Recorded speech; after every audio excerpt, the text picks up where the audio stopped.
வணக்கம், welcome to cookies well channel.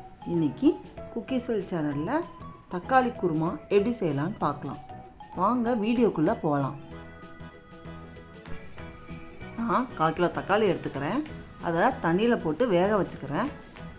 அப்புறம் ஒரு ஜாரில் 7 வரமிளகாயை சேர்த்துக்கிறேன். 1 டேபிள் ஸ்பூன் ஜீரகமும் சேர்த்துக்கிறேன். இது ரெண்டும் நல்லா மையாக அரைபடுறதுக்காக கொஞ்சோண்டி கல்லுப்பு சேர்த்துக்கிறேன். சேர்த்துக்கிட்டு இது நல்லா அரைச்சிட்டு வந்துடலாம். இப்போ இதில் நான் 5 டேபிள் ஸ்பூன் திருவன தேங்காயை சேர்த்துக்கிறேன்.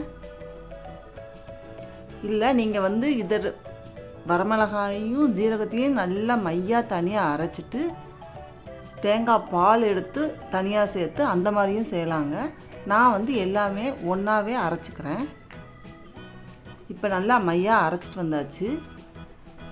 இங்கே பாருங்கள், தக்காளி நல்லா வெந்துருச்சு, தோல் வெடிச்சிருச்சு. இப்போ நம்ம இது எல்லாத்தையும் எடுத்துக்கலாம். எடுத்துட்டு மேலே உள்ள தோலை எடுத்துடலாம். நீங்கள் டேப் வாட்டரில் ஒரு 5 நிமிஷம் வச்சிங்கன்னா தோல் ரொம்ப ஈஸியாகவே வந்துடும். இப்போ நம்ம எல்லாமே ரிமூவ் பண்ணியாச்சு. நான் ஒரு பேனில் 2 டேபிள் ஸ்பூன் நல்லெண்ணெய் சேர்த்துக்கிறேன். 1/2 டீஸ்பூன் கடுகு சேர்த்துக்கிறேன். கடுகு வெடித்ததுக்கப்புறம் 1/2 டீஸ்பூன் உளுந்தம்பருப்பு சேர்த்துக்கிறேன். 1/4 டீஸ்பூன் பெருங்காயத்தூள் சேர்த்துக்கிறேன். ஒரு 10 சின்ன வெங்காயத்தை நீல வாக்கில் நறுக்கி வச்சுருக்கேன், அதையும் சேர்த்துக்கிறேங்க. சேர்த்துக்கிட்டு லைட்டாக கலர் மாற வரைக்கும் அதை வதக்கி விட்டுக்கலாம்.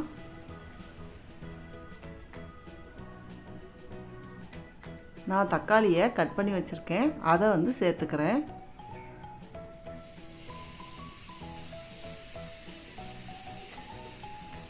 சேர்த்துக்கிட்டு நல்லா வதக்கி விட்டுருங்க.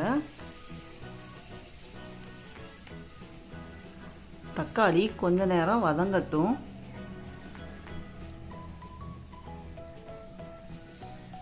தக்காளி இப்போ நல்லாவே வதங்கிருச்சுங்க.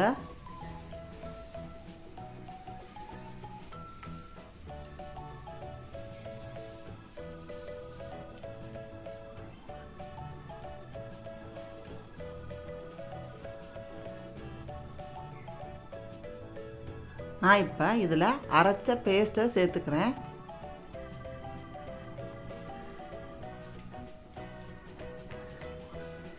கொஞ்சோண்டி தண்ணி ஊற்றி இந்த மிக்ஸி ஜாரை கழுவி அந்த தண்ணியவும் நான் இதுலேயே சேர்த்துக்கிறேங்க. இப்போ நீங்கள் இதை சாதத்துக்கு ஊற்றி சாப்பிட்ற மாதிரி குழம்பு மாதிரி வைக்கணும்னா கூட கொஞ்சம் தண்ணி ஊற்றிக்கோங்க. அதுக்கேற்ற மாதிரி உப்பு சேர்த்துக்கணுங்க. இல்லை இட்லி, தோசை, சப்பாத்திக்கு அந்த மாதிரி சாப்பிட போகிறோம்னா கொஞ்சம் திக்காகவே கிரேவி மாதிரி வச்சுக்கோங்க.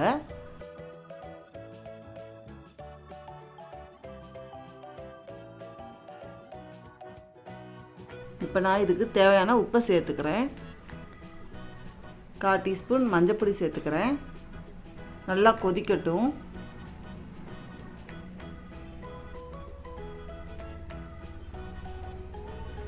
எண்ணெய் பிரிஞ்சு வந்தவுடனே ஸ்டவ்வை ஆஃப் பண்ணிடலாங்க. ஆஃப் பண்ணிவிட்டு நம்ம ஃப்ரெஷ்ஷான கருவேப்பிலையை கழுவி இதில் சேர்த்துக்கிறேன். சேர்த்துட்டு நல்லா மிக்ஸ் பண்ணி விட்ருங்க. இப்போ தக்காளி குருமா ரெடி ஆயிடுச்சுங்க. இதை நீங்கள் பருப்பு சாதம், தயிர் சாதத்துக்கு தொட்டு சாப்பிட்லாம். இல்லைன்னா நல்லா சூடான சாதத்தில் இந்த குருமாவை போட்டு நெய் ஊற்றி பிசைஞ்சு சாப்பிட்லாம். இட்லி, தோசை, சப்பாத்தி, பூரி எல்லாத்துக்குமே நல்லாயிருக்கும். கண்டிப்பாக இந்த ரெசிபியை ட்ரை பண்ணி பாருங்கள். இந்த வீடியோ உங்களுக்கு பிடிச்சிருந்தா லைக் பண்ணுங்கள், ஷேர் பண்ணுங்கள். குக்கீஸ் வெல் சேனலுக்கு சப்ஸ்கிரைப் பண்ணுங்கள். மறக்காமல் பெல் ஐக்கானை கிளிக் பண்ணுங்கள். தேங்க்யூ.